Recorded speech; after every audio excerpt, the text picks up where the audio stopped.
That was an incredibly frustrating Warriors game.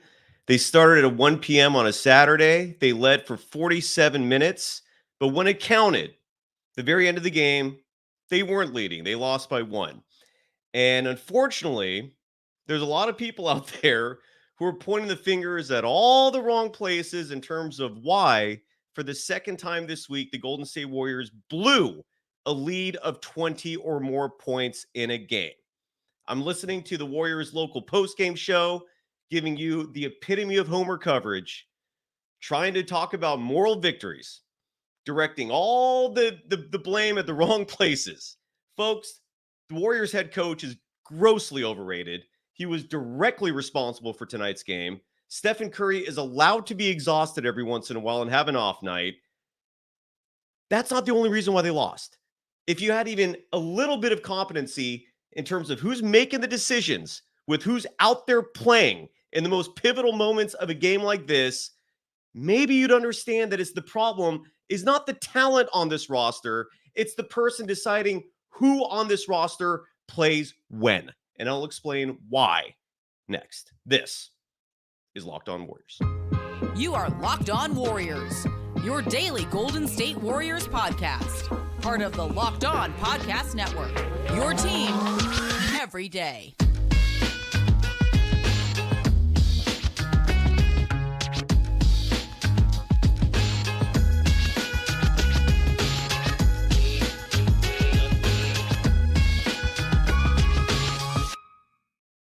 Thank you for making Locked On Warriors your first listen every day. We're free and available wherever you get podcasts and on YouTube. We're part of the Locked On Podcast Network, your team every day. Today's episode is brought to you by FanDuel, who is re-upped with us for all of 2024. That is awesome. Make every moment more. Right now, new customers get $150 in bonus bets with any winning $5 moneyline bet. That's $150 if your team wins. Visit FanDuel.com/LockedOn to get started. You can follow me, Cyrus Saatsaz, on Threads at Dog Wild. I think I'm just going to delete the show's Twitter account.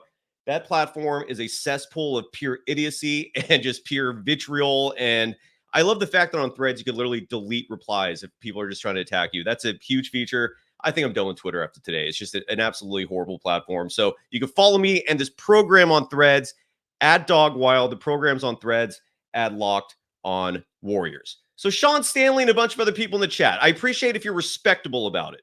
Okay. And Dr. Sean writes, the same lineups were working in the first half. So how is coaching responsible? Here's the problem.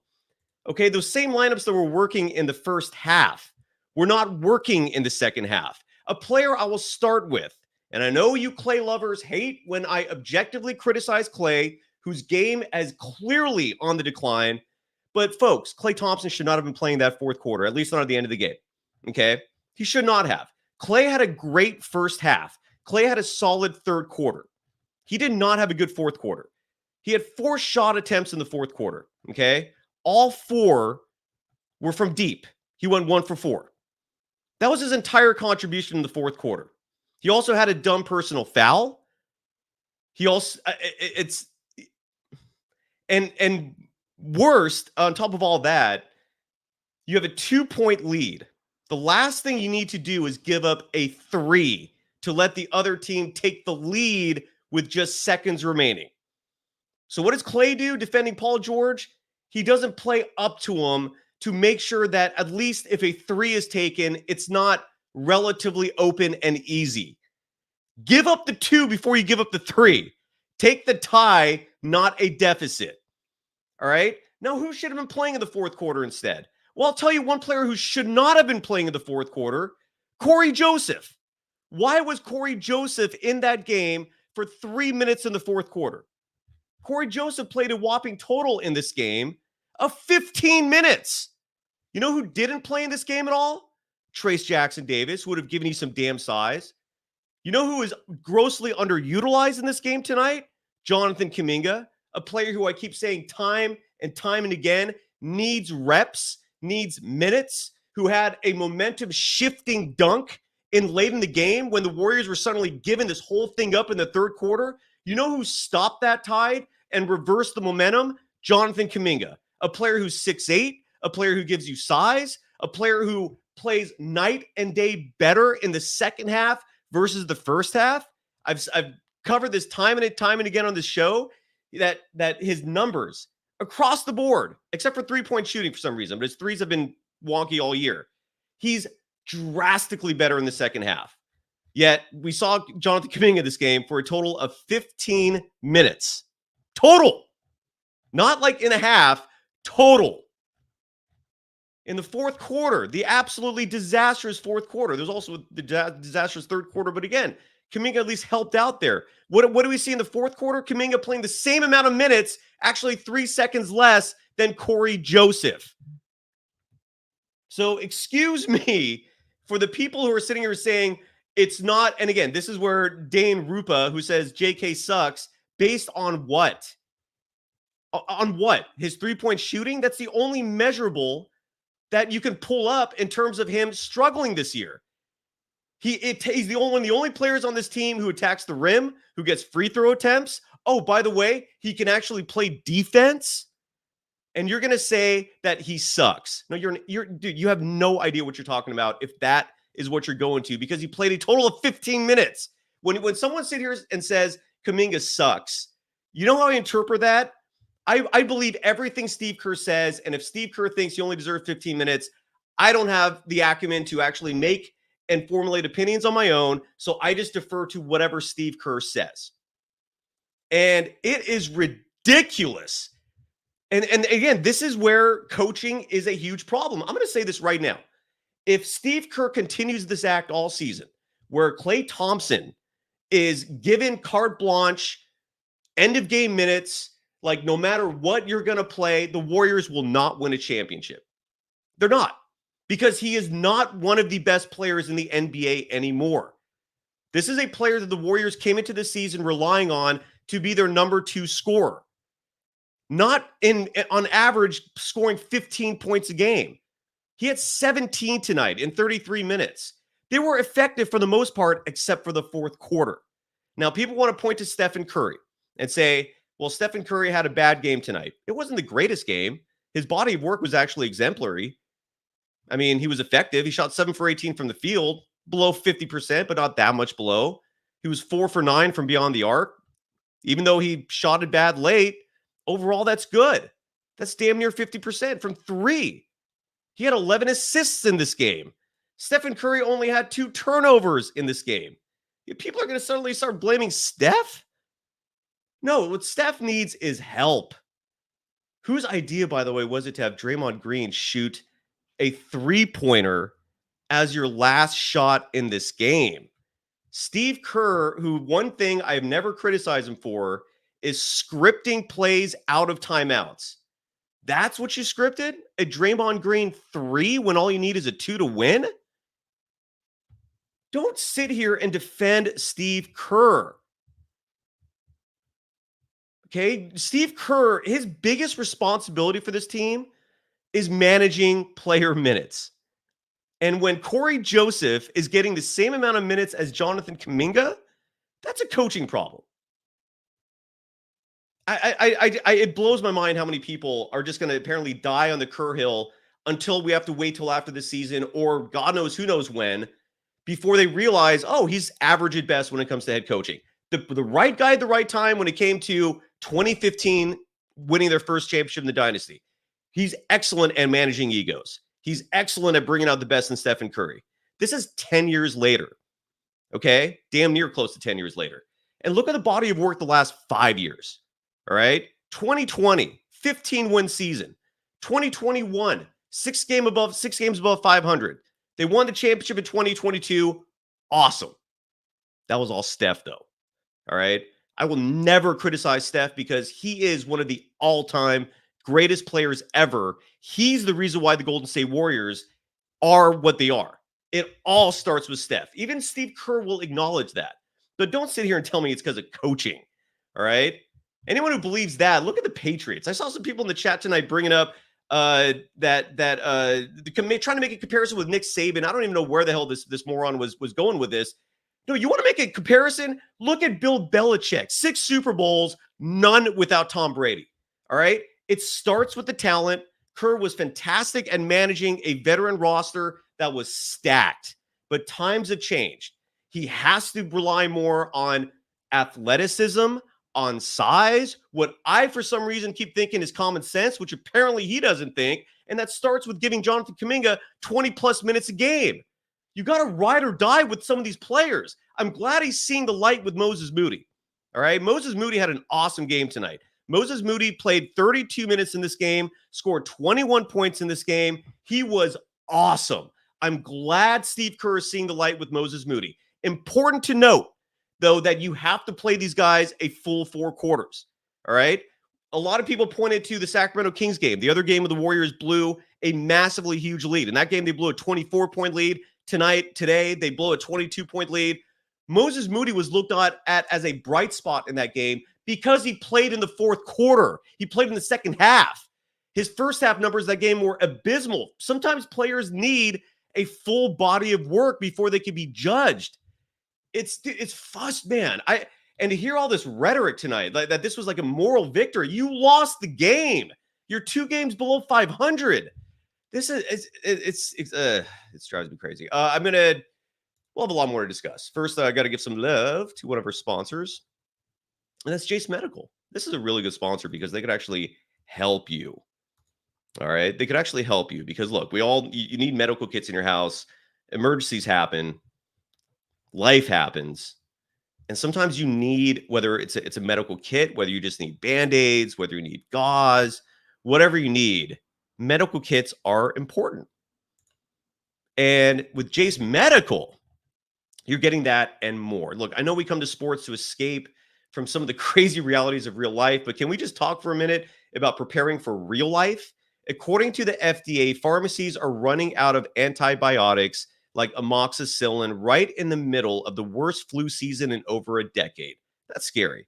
I can imagine a more helpless feeling than your wife, your kids getting sick while a supply chain issue keeps them from the life-saving medication they need. Thankfully, we'll be okay because of Jace Medical. The Jace case is a pack of 5 different antibiotics to treat a long list of bacterial illnesses, including UTIs, respiratory infections, sinusitis, skin infections, among others. This stuff could happen to any of us. Visit jacemedical.com and complete your physician encounter. It will be reviewed by a board-certified physician, and your medications will be dispensed by a licensed pharmacy at a fraction of the regular cost. It's never been more important to be prepared than today. Go to jacemedical.com and use the offer code LOCKEDON to get $20 off your order.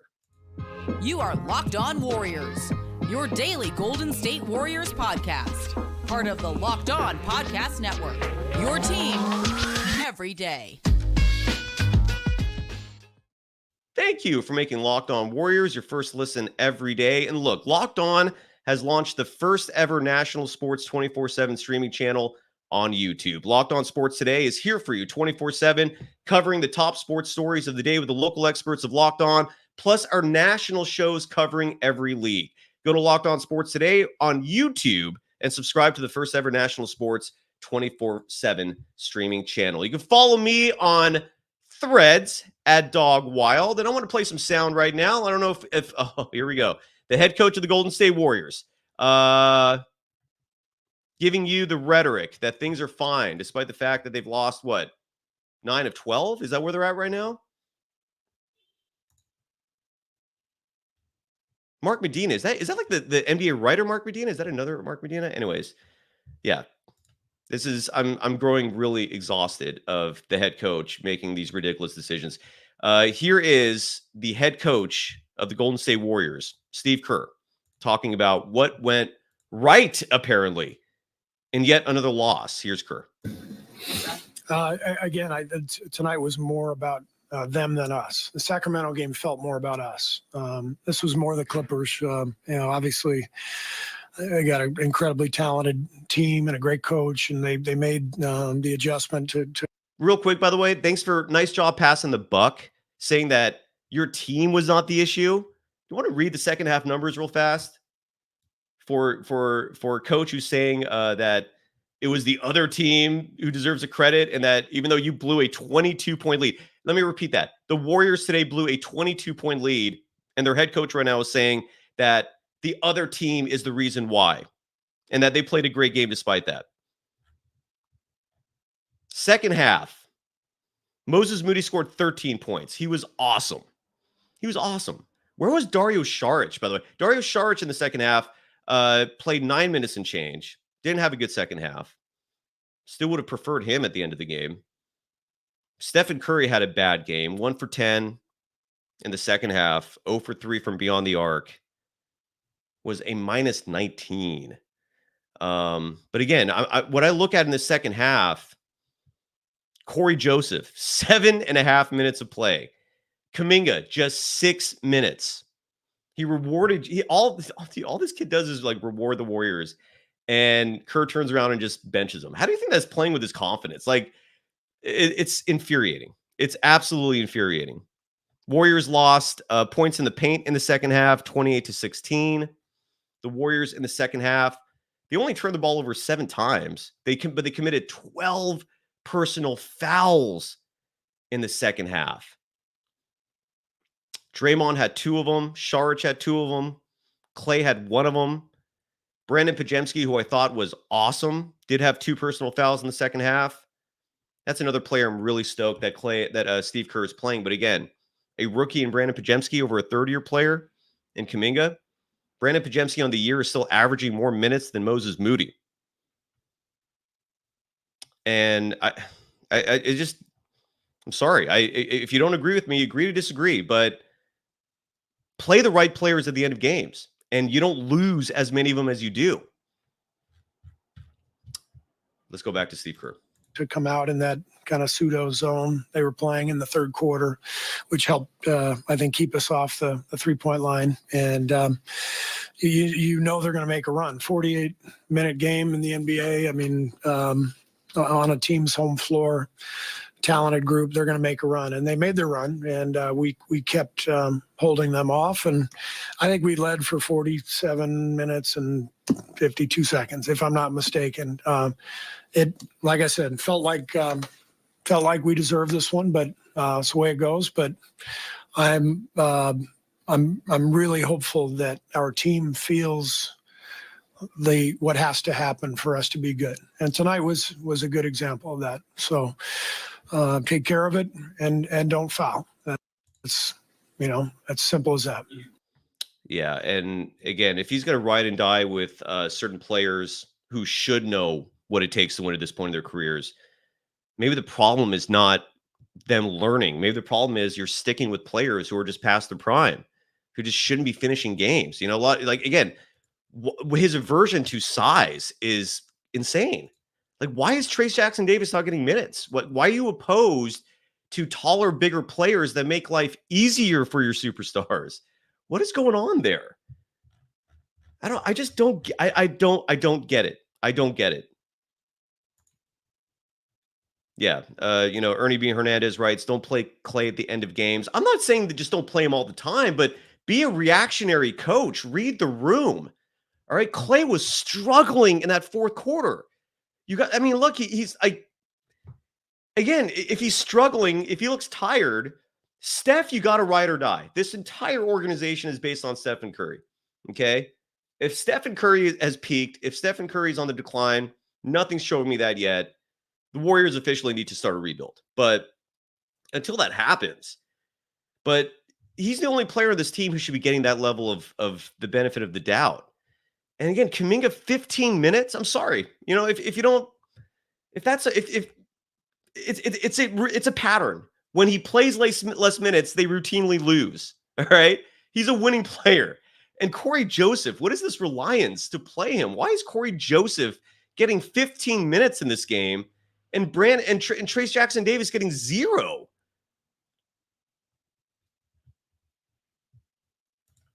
Let's hear from Draymond Green real fast, who I think was a little more pragmatic in his response. And Draymond had a great game, by the way. Again, he hit 4 threes in this game.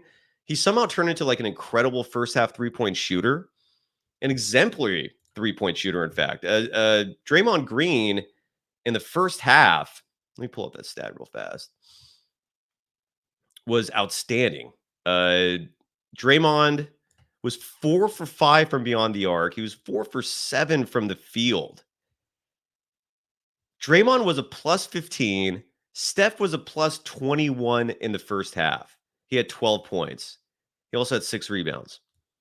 And then you look at the second half numbers. Oy vey. Second half, Draymond Green, minus 21. 0 for 3 from beyond the arc, including the baffling decision for him to take the final shot. You didn't need a 3 either. Like, just where is that conversation? You're going to give credit to the other team when you made a boneheaded play to end the game? Stephen Curry, 4 points in the second half. 0 for 3. Oh, I already went through his numbers. He was also a minus 19. That's rough. Let's hear from Draymond Green, who, at least from the description of the soundbite, has a considerably more pragmatic response to how they played tonight. I think we're headed in the right direction. I think you got to learn how to win too, though. Like, every year, groups are different. And each year, that particular group has to learn how to win. And, that's tested a bit, especially with the guys we got out. Especially CP is a key cog when it comes down to winning time, and so we got to figure that out. And I have no doubt that we will, because we got guys that know how to win. It's just about putting it together. I think we're. And look, there is some, when we come back in just a moment here, there is a lot of encouraging things. I can understand why folks are positive. I just don't want to hear that positivity right after a game when not so smart decisions cost you a 22-point lead. It takes some accountability for that. There were some encouraging things, though, and I'm going to discuss what those were in just a moment. We'll end this show on a positive note, I promise. I know, look, I get grumpy when the Warriors lose, but it's just this level of bias from Kerr, like this favoritism from Kerr, this for some reason, his discriminatory feelings toward Kuminga, his incredible bias towards point guards. Like, why do you always have to have 2 point guards out there? Since when has that ever been a winning formula for a championship team? You were spoiled in having players like Sean Livingston and Andre Iguodala who could also handle the ball. This is true. But they worked because they also had size, because they also could play defense. And Cory Joseph does not have size. Cory Joseph is not an elite scorer. Cory Joseph is not an elite defender. Cory Joseph is a player who, yes, can handle the ball. Big deal. So can almost anyone in the NBA. But Cory Joseph, in 15 minutes of play, had 0 points. 0 for 2 from the field. Both those shot attempts were 3-point attempts. He had 3 assists. 2 of the Warriors' 15 total personal fouls were by him. 0 points. Did I say that? 0? And he played literally 8 seconds less than Jonathan Kuminga tonight. And somehow that's justifiable. So somehow, like, this is the only show that brings that up. Well, you're not going to get homework content if you come here. All right. I promise you that, because we will call out the blatant moronic decisions that are being done. Okay. I'm sorry. Like, it's just, that is not smart. It is not smart to play Cory Joseph as much as Jonathan Kuminga. It is not smart to play Cory Joseph over Trace Jackson Davis. It's not smart at all. Okay. Size helps with defense. Size helps with rebounding. Size helps with less fouls being committed, because you're not exerting yourself with extra reaches and extra movement physically. When you have size, you can sit back a little bit and rely on your natural advantage of wingspan and height. You don't have to create defensively when you have size. It's just all right. Got to give some love to another sponsor today. And then again, I promise we're going to finish on a positive note. And that is FanDuel, the official sportsbook of the Locked On Podcast Network. And again, really stoked. Thank you, FanDuel, sincerely, for re-upping with us for 2024. And look, the weather's cold. Here in the Bay Area, it's rainy. And right now, while it is cold across the country and the Northern Hemisphere, the NFL stays hot with the NFL offers stay hot on FanDuel. Right now, new customers can get $150 in bonus bets with any winning $5 money line bet. Now, look, I'm not going to recommend placing a money line bet on the Niners-Eagles game tomorrow because who knows what the winner is going to be of that game. Who knows what the outcome is going to be.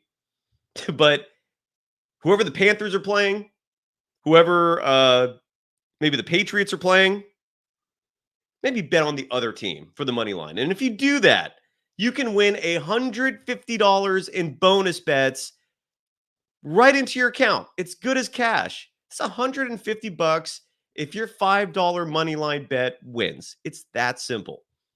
That's a huge game tomorrow, Niners-Eagles. Hope all of you who like football besides the Warriors are amped for that. So if you've been thinking about joining FanDuel, there's no better time to get in on the action. Visit FanDuel.com/lockedon and kick off the NFL season. FanDuel, the official partner of the NFL.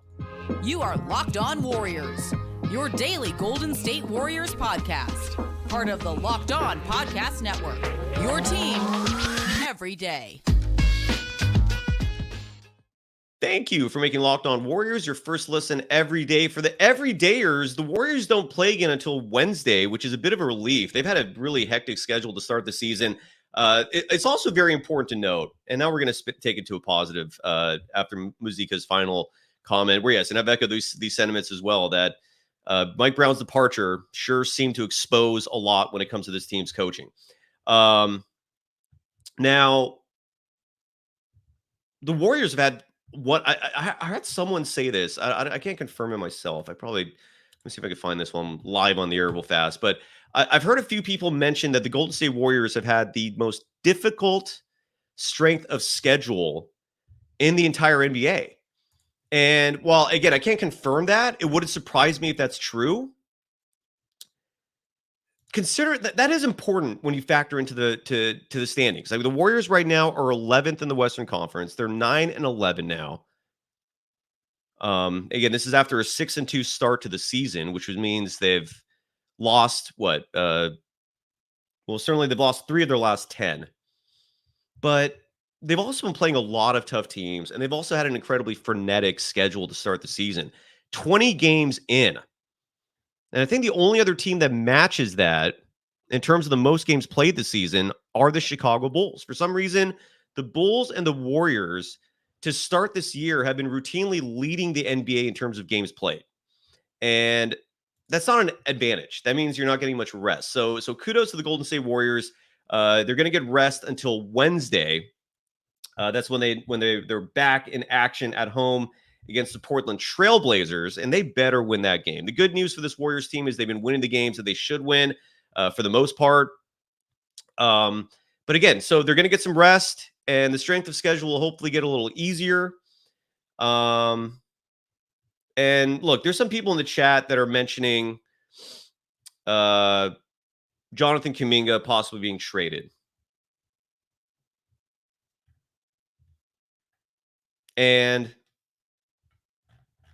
I don't want to see that, but if all you're going to do is play this kid 15 minutes, 15.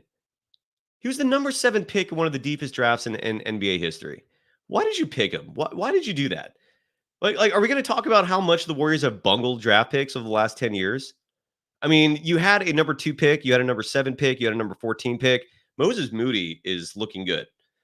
If Jonathan Kuminga just had a show of faith, a show of confidence, give him some damn minutes. 15 is criminal. Playing Cory Joseph 15 minutes is criminal. Now, what was positive, Moses Moody had a fantastic night. And I think I already went through his numbers again. Moses Moody had 10 free throw attempts in this game. And his effort is awesome. He even went 2 for 5 from beyond the arc, finished the game with 21 points, had 5 rebounds. The future is bright with Moody. He even had 2 steals in this game. He even had 2 assists in this game. So kudos to Moses Moody.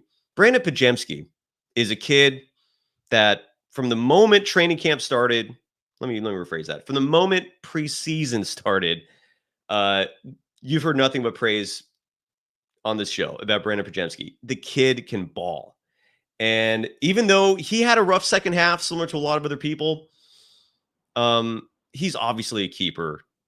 If you ever hear me start calling him Lip, it's because he reminds me a lot of one of my favorite TV show characters from one of my favorite TV shows, a show called Shameless.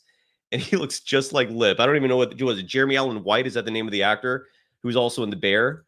But his character's name in Shameless was Lip. So if you ever hear me say Lip for Brandon Pajemski, that's where that's coming from. He's awesome, man. I mean, there's no way you could spin that as a negative. They so far so very good. Won with that draft pick. He played 36 minutes, 31 seconds tonight. He reminded people he can shoot the three. He was 2 for 3 from beyond the arc. His point total wasn't huge. He scored 12 total, but he was 5 for 9 from the field. He also grabbed 6 rebounds. He was out rebounding Russell Westbrook out there at times. The dude is just, I love this kid. I don't know how you cannot. Had 3 assists, had just 2 personal fouls, had just 1 turnover, had 2 blocks. He led the team in blocks, which on a side note, I don't know if that's a good stat because I don't think you want 6'4", 6'5" guards being your primary shot blockers. But that's a positive. Brandon Pajemski, I love the fact that he's playing. And look, if there's anything I've seen from these last few games where the team has been missing Andrew Wiggins, the team has been missing Chris Paul, Gary Payne II. I'm not seeing the type of drop-off that I think a lot of us expected. And what that tells me is Chris Paul is expendable if the team has to make a trade and they have to match salaries. The reason why I'm not going to bring up Wiggins as much in terms of trades is because I don't think the value is there to get something good back. And see, that's not fair. That's not fair. ASAP Fenny or whatever, however I pronounce your name. Stephen Curry is not a choker. Let's take it easy on that. That is just strict hate. He literally has hit game winners just this season. He's one of the greatest players ever. Let's take it easy on the Curry hate. If this team does not have an issue, it's Stephen Curry. But to see Pajemski and to see Moody thriving in these minutes, it's awesome. I just really want to see, sorry to sound like a broken record, but the Kuminga minutes are asinine.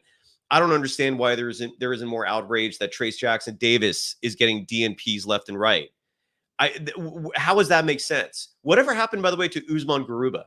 I mean, Kevin Deanna has been incredibly busy. This way, he hasn't been on the show yet to talk about the Santa Cruz Warriors. He will be on soon. I'd love to get a report from him about how Garuba is playing in Santa Cruz. But look, the guy is 6'8". He's supposedly a great defender. He's a tough interior player. I mean, Steve Kerr had no issues playing Anthony Lamb last year, a two-way player. Why is Usman Garuba suddenly off limits? I would rather have Usman Garuba out there finishing games right now, so at least you're getting size and you're not giving up second chance points to the other team. The rebounding battle, by the way, in this game, 36-35, almost even between the Warriors and the Clippers. But points in the paint, a category where the Warriors are last in the NBA in. They got killed 56-38.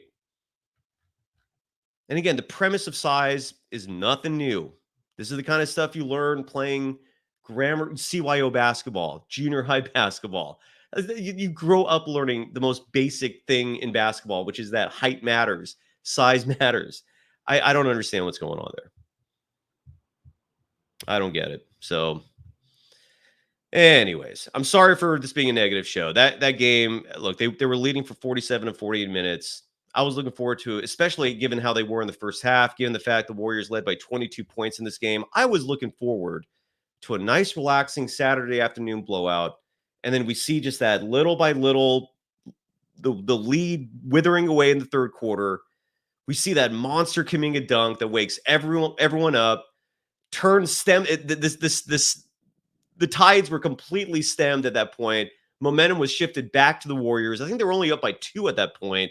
They quickly grow the lead back to 7. For a brief moment, everything's looking okay. And then we see him for 15 minutes total. It's infuriating. All right, folks. And Ken Mamba, I agree with you that the trade talk for Kuminga is outrageous. All I'll finish up with is this. If you're not going to play him, then send him somewhere that they're going to actually play him and get some value. Get someone back that you actually are going to play. That's the only reason why I'm not completely opposed to the Kuminga trade. Have a great rest of the weekend, everyone. We'll be back at this soon. Bye-bye.